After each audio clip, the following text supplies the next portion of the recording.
wala naman tayong biyahe ngayon. So, ito muna ang pagkakabalahan. So, may na-pull out nga na glass display. Ngayon ko pa lang siya kasikasuhin.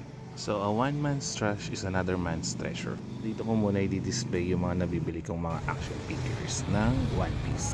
So, unbox ko muna yung latest na nabili ko from Kuhaku Toys. So, nakita ko lang yung Facebook page nila. So, it's a One Piece toy na nabili ko for only 800 pesos. Unbox ko muna.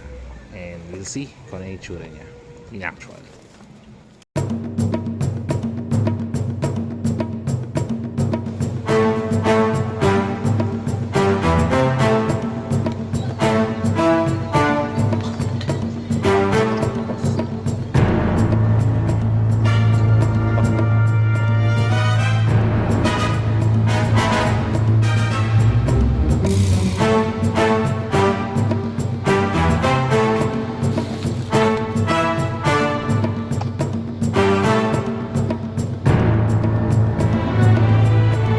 And I'm done sa first batch ng One Piece figures.